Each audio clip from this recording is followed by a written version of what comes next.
Welcome on into BKL Nightly. This is the Thursday, Week 5 edition. Getting ready for the Bills and the Patriots. I'm Thad Brown, joined by Caleb Carr, Rachel Liebert. As we begin to hone in on another Sunday night matchup, it is week 5, and we're on night game number 3 already? 3. Number 4 next week. This is life covering the Bills, everybody. Is how it goes.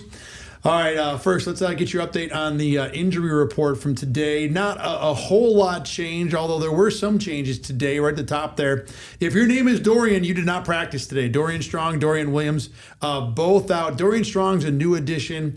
And I will say, look, a neck injury that's a sudden DNP is a concern for sure. And when you think about Max Hairston, who is eligible to come off injured reserve, but still has not come off injured reserve, he actually was on the side doing work again today at practice, but he's not anywhere close to being ready. Dorian Strong apparently has some sort of neck issue. This may be a Trey White 100% game on Sunday, considering the Bills sat him down for a little while last week.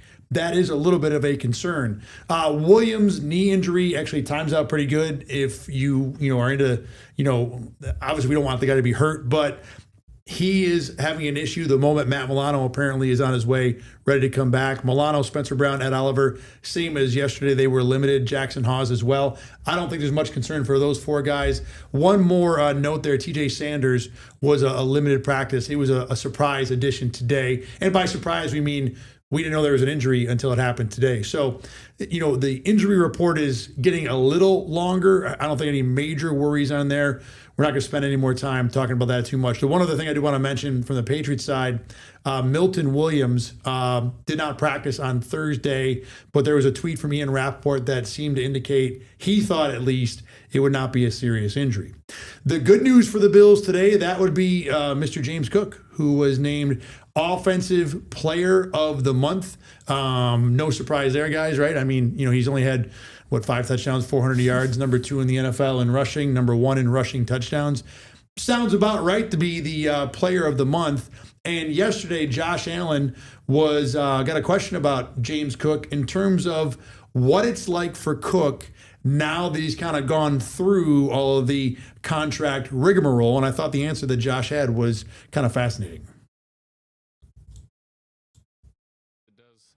Free you up to be a little more loose and to go out there and enjoy it and not have the fear or the worry about everything else. And you're seeing that the way he plays, the way he practices. But again, I urge everyone to watch him when he doesn't have the ball, because he's just as exciting to watch. He's constantly following the ball, constantly turning his head and running and trying to spring an extra block for whoever has the ball. He's an all-time teammate, and he's gotten everything that he's deserved, and again, he's going out there still and acting like he's got something to prove, which is awesome to see. Now, as much as I respect Josh Allen talking about how James Cook is doing all these extra things that aren't involving running the ball, he doesn't do a whole lot of blocking. I mean, I'm sure there's some times when James Cook's out doing the blocking, so whatever, Josh Allen can support his teammate however he wants. But Caleb, how much do we buy into the idea that now that the contract thing is out of the way, you worry about some guys, they get the money, they stop playing hard. In this case, it might be helping James Cook to play better. Yeah, I think it really just depends on the player when you look at it. Some guys, it's like they play better before the contract because they're trying to prove that they deserve the contract, and then maybe they fall off a little bit. Other guys say, okay, now that you gave me the contract, I'm going to show you why I deserved that contract. And I think James Cook is I think he did, because he had a great year last year. So I think he honestly is doing a little bit of both. And now that the contract thing is out of the way, I do feel like maybe it's a little bit of a weight off his shoulders, and he can be like, okay, let me show you why I deserve this. Yeah, when we were covering training camp, I just remember James Cook said he wanted to be a Buffalo Bill for the next several years, which is obviously, teams or players are going to say that when they're in these contract negotiations. But I mean, it seems like I believed him, and it seems like he's showing why he he really did want to be with this team, and he is aware of what he's capable of going into that contract situation. And now he's proving that he is worth that money. So, I mean, him being the player of the month, I don't think there was any other option for player of the month. Maybe Josh Allen would be the only other one. So for me, I mean, it's good to see, like Caleb said, he proved it last year, why he deserved it, and now he's proving it once he has it. So that's always good to see. I love the point about reminding us how often James Cook said in the offseason that he wanted to be a part of this team, that whatever the holdout stuff was, it was almost separate. And you can connect the dots from what Josh Allen is saying, that now that the headache is out of the way, and a lot of us in television have gone through contracts. They ain't fun. Let me tell you, all right, for anybody who hasn't ever done that, it is not fun to have that hanging over your head. I can see a world where James Cook is just a guy who feels looser, can play more free, and kind of enjoy things more, because that is no longer something that you're thinking about, or, in his case, being asked about or being followed around like we were doing training camp. Where's James Cook going today? He's going to the porta potty. Look, he's walking through. I'm sure stuff like that is no fun if you're the player involved in that. So when that's over, I can understand where Josh is coming from, that it's probably a better thing for the Bills. That's why he's playing better, because he can use the bathroom in peace now. I mean, maybe it should not be overrated, right? I mean, yeah. You can just exist as a normal person, back just playing football again. All right, speaking of normal people, terrible transition, because we're going to Stephon Diggs now, who is the Patriots receiver who will be in Orchard Park for the first time since the Bills let him go. And look, as you might imagine, as someone who is, all of us at one point or another have talked to players, and that, well, you're going back to the place where you used to be. So what is that going to be like? What do you think of it? Stephon Diggs got that question this week in Foxborough. Here's his answer, which I think was admirably humble. Me being there before, obviously people are going to make that a huge thing. And it is a huge thing for me. I got a lot of respect and I got a lot of love for that city and, that fan base and even the players over there. So, kind of on social media, we still, take jabs at each other and, support each other. But it's just going to be so nice to see those guys. For me, I try to be as professional, but, obviously I hold them near and dear to my heart. Football means a lot to me.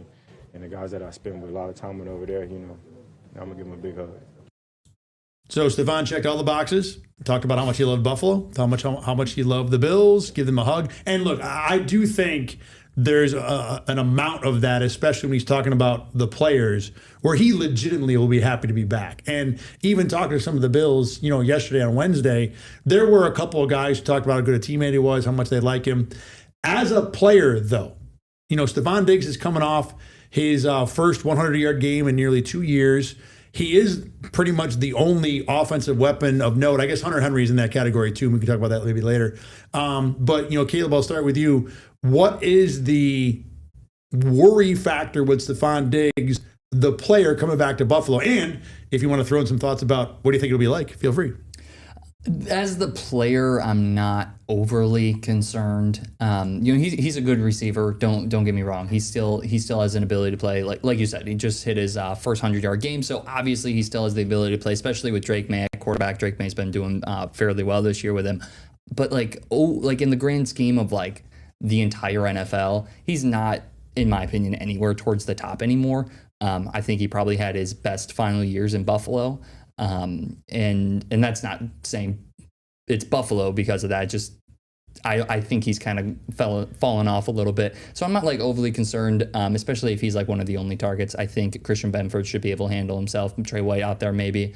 As the person though, I know that he's saying that he's happy to see everybody. I do feel like there might be a little bit of bad blood with a couple people there, but I don't think anyone on the Bills will concern themselves with that too much.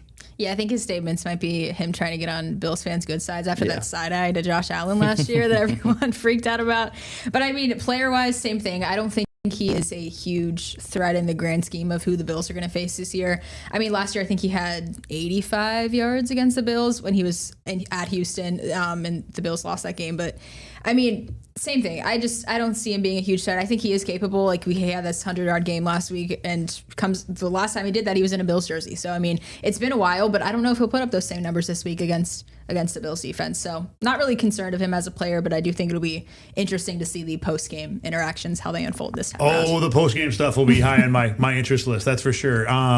Look, I agree with you guys on. I don't know if everybody's happy to see him. I think most people will be. Maybe not Josh Allen, but mostly everybody else. I think he's actually going to be a bit of a threat. I mean, look, this is a guy that came off an ACL that he suffered late October last year and was ready for week 1. You've got to be a pretty high athlete, a pretty high-level athlete to do that to begin with. And then, yeah, it was Carolina, whatever. But to follow that up 3 weeks later with a 100-yard game where you look good, that wasn't, some 3 guys ran into each other and he ran for 40 yards. He looked like a legitimate, maybe not elite number 1, but a good receiver. And, with Drake May playing as well as he's playing, we're going to talk about Drake May in a little bit. Look, Stephon Diggs is not Jamar Chase, but can he be something that worries you? I mean, look, if it's Stephon Diggs against Trey White, which is a battle of guys who were ridiculous 5 years ago and now are both on the back end, I might be pro Stephon Diggs in that battle. So there are ways where I think he can be a problem, Sunday against the Bills. All right, let's head on to our BKL Nightly Roundtable now. And, speaking of the Patriots passing game, Drake May is someone that everybody at home is going to hear all about when it comes to Sunday night. He's been, legitimately good or start this season. The numbers will back it up too. He's very efficient. In fact, I think he's the most efficient third down passer right now, which is, kind of like one of those baseball stats where they say, yeah, he's hitting 300 off lefties on a Sunday in an afternoon game. But still, look, the guy's played well. He's a former high draft pick. So the question to you guys is the one that's on the screen here. How much of an impact, how much of a difference can he make this week? Rachel, I'll start with you. I think Drake May is the difference in whether the Patriots make this a close game or not, or the Patriots win this game or not. I mean, has the highest completion percentage in the NFL right now, and his stats, as we've talked about this week, are very similar to Josh Allen. And this is a guy who's in his second year in the NFL. So I think Drake May, it runs this offense. I think it's similar in the stance of if Josh Allen isn't performing well, this Bills offense isn't probably performing well. So that's how I feel about Drake May. I think if he has a good game like he did last week, granted it was against Carolina, who their defense isn't great, but I mean, I think Drake May is the difference for this Patriots offense and what their ceiling is this week. So I think you're right about that. In a lot of ways.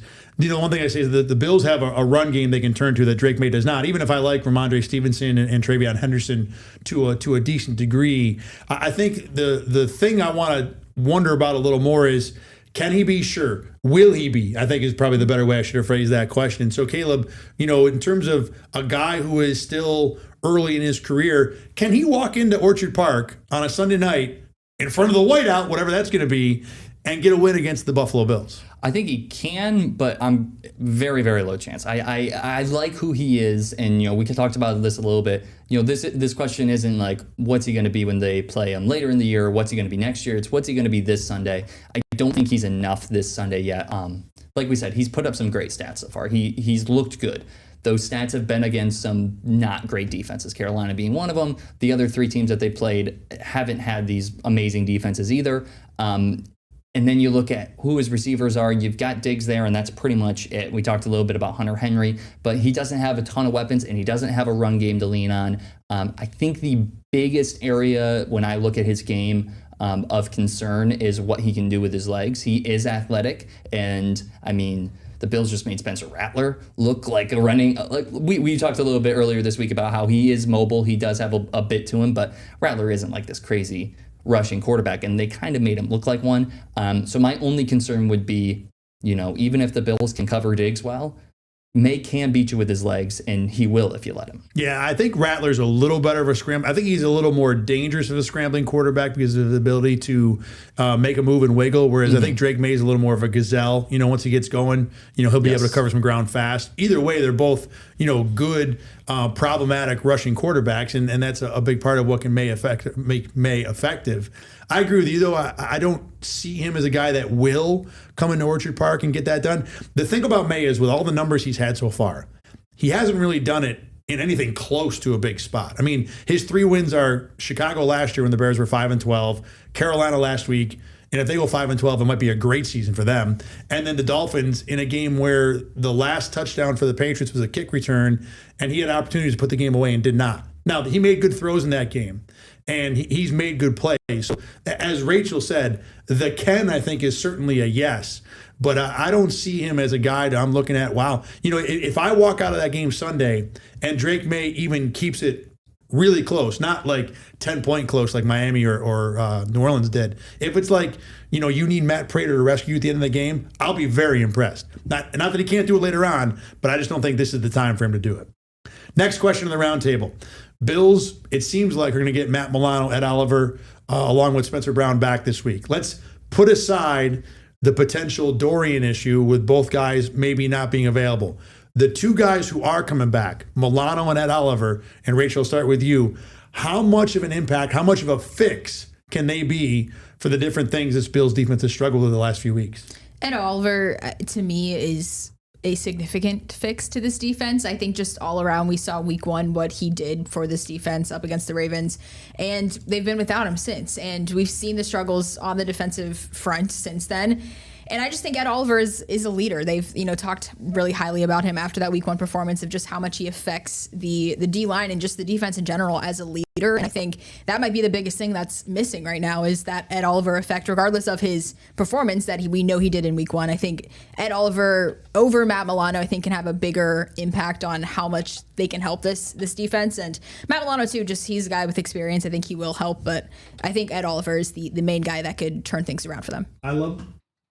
I love the leadership point. I love the idea that he's not just a good player, but he's a guy that can have an impact in other ways and maybe should have an impact in other ways.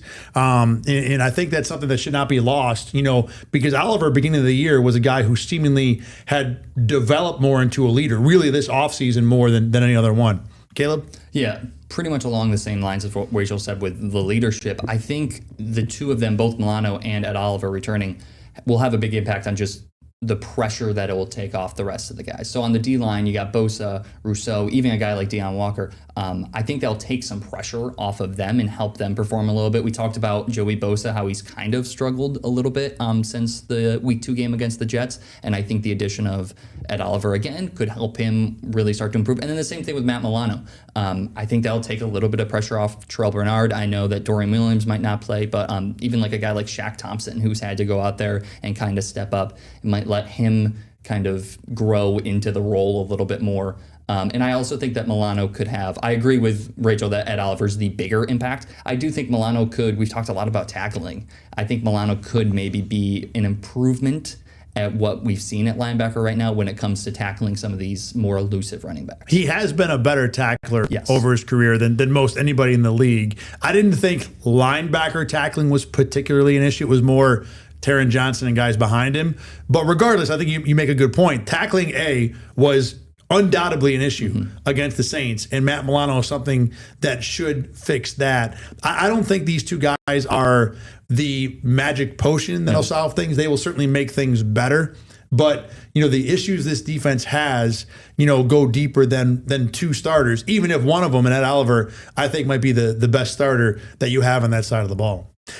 All right, speaking of starters on defense, this week, Greg Rousseau was a guy who kind of sort of got called out when it came to the coordinator press conferences earlier this week. Bobby Babbitt said that on Monday, Rousseau was challenged by the coaching staff last week, and I thought his game against the Saints was better, not spectacular. I mean, he was the guy who did take away the 2-point conversion try basically on his own. But I thought it was fascinating that a guy who has been in the league 4 years, has been really consistent and dependable, a guy the Bills just paid in the offseason, would 3 weeks into year 5 need to be challenged by the coaches. And one of the things I did yesterday, it was just me basically, was talk to Sean McDermott and Greg Rousseau about the challenge and how you go about doing that when it's with a player who kind of has already earned his spot, earned his respect in the NFL.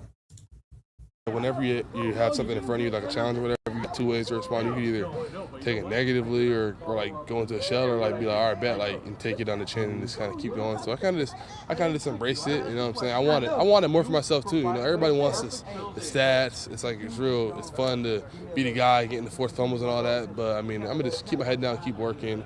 And I took the challenge, and I'm gonna keep on taking it. I'm gonna keep on putting my best foot forward on Sundays. Coaching each player is a little bit different because of the situation they may be in. And for some of them, like Greg, trust has been built up over the number of years he's been here. But everybody needs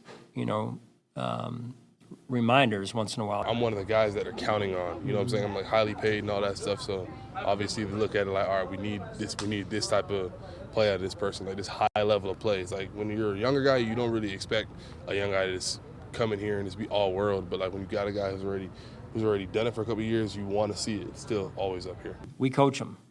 So, and that means we love them, and that means we tell them the truth, and that's important in terms of growth. And so I don't think it's anything fancy or whatever, but it's just, if there's an area that we need to improve, then we need to address that area.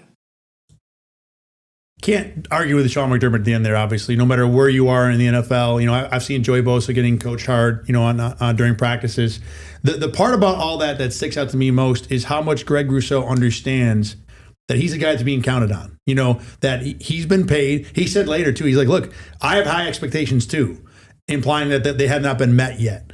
So, I've always thought that Greg Rousseau, he's had a lot of respect for me talking to him over the years, that he's got a plan. He understands his place. He understands what he's supposed to do. He's not someone that gets outside his brain or does anything weird. He's very, straightforward and humble. And even in this spot where he started out soft, I think he's had a good approach. Rachel, let me start with you on this.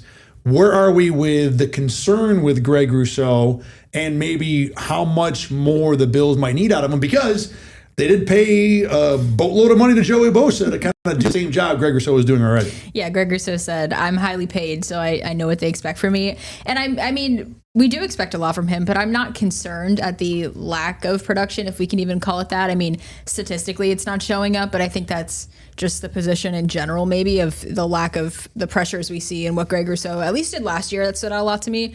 I mean, it has been a quieter first 4 weeks of the season, but I think of all of the guys maybe on the D-line, Greg Rousseau, if he's lacking production, I'm not concerned about it because I know Greg Rousseau, if based on what he said, knows what he needs to do and turn that around. So it's not really a concern for me, really, at this point. The one thing, I looked at Greg's past game logs, and this is the first time he's gone through the first 4 games of the year without getting at least 2 sacks. However, in every season, he's had like a 5 or 6 or 7 game run where he's had a half sack, a 1 sack. So it's possible that run is just the first 7 games this year and that he'll be fine later on in the year. But there is some statistical precedent that says this isn't, Caleb, the red alert emergency button that it might seem to be when you talk about the coaches needing to challenge this player. Yeah, it is a little surprising that Sean's like, especially coming out and being like, yeah, we're challenging him. That does surprise me a little bit. I think that and you saw it there, he took it very well. And I'm sure he took it well in the meeting. I'm sure he's taking it well right now.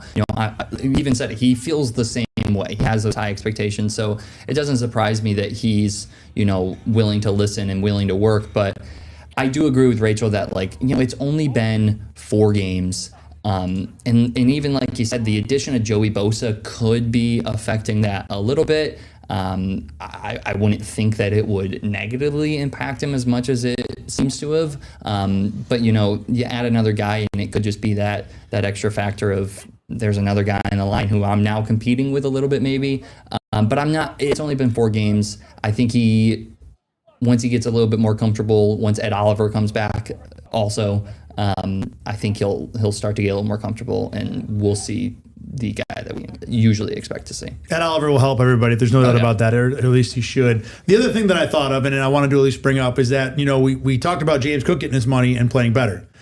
It's possible Greg Rousseau got his money is not playing better. Now, look, I will pound the table for Greg Rousseau doing things the right way and not being someone who's going to, back off the gas pedal or do something lesser because he's gotten money. But look, when you get paid, it affects someone. It affects people in ways that they cannot predict or even maybe understand.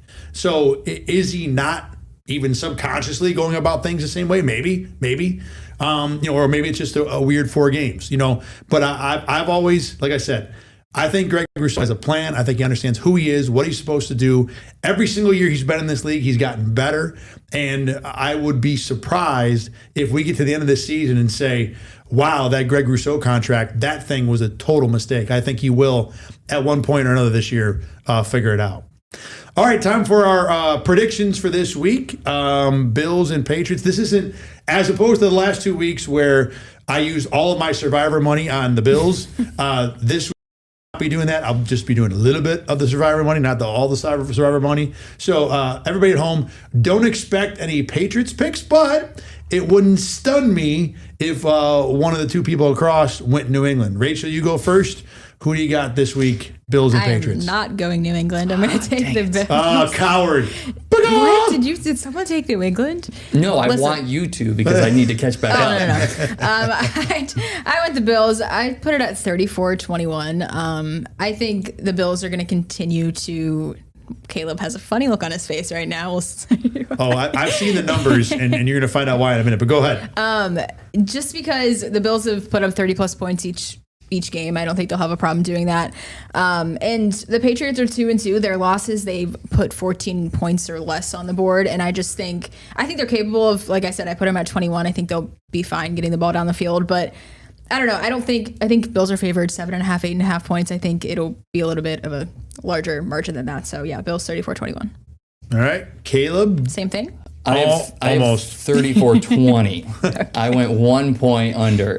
Same reasoning for the Bills. I see no reason why they can't put up 30 points. Again, the Panthers just put up like 40-something. I see no reason why they can't. And then defensively, this is probably the worst rushing team I would say they faced so far this year. And then you would think that Matt Milano and Ed Oliver hopefully being out there on the field would once again help them with that. And that's been their biggest problem so far. So I see no reason why they shouldn't be able to slow down this Patriots offense. So just pulled it up real quick here. Rush offenses the Bills have faced. The Jets are 3. This is by total yards. Saints are 11. Baltimore is 9.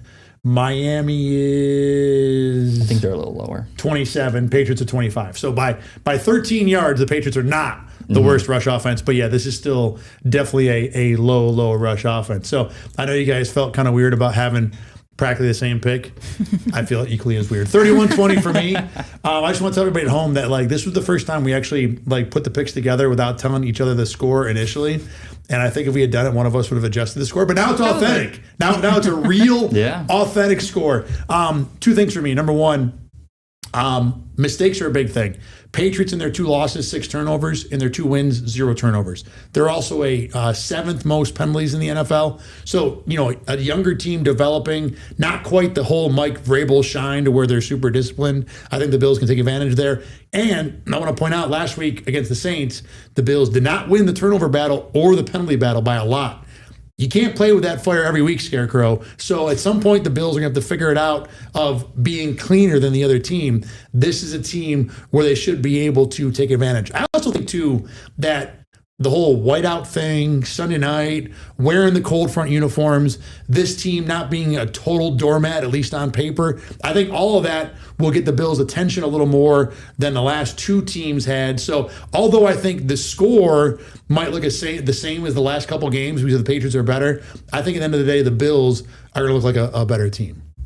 All right, that's going to do it for this edition of BKL Nightly. We'll be back again to wrap up the Bills and Patriots. It'll be, Monday morning sometime. Everybody check your local listings. Another darn night game, which means we're recording BKL Nightly, the game day recap edition at 3 in the morning or something stupid. Yeah. Can't wait. As you can see, we're all very excited. All right. For Caleb Carr and Rachel Liebert, I am Thad Brown. Thanks very much for watching the regular hour edition of BKL Nightly. Again, we'll do the Weird Hour 1 on Sunday night after Bills and Patriots. Enjoy the game. Enjoy your weekend. We'll see you again Monday morning.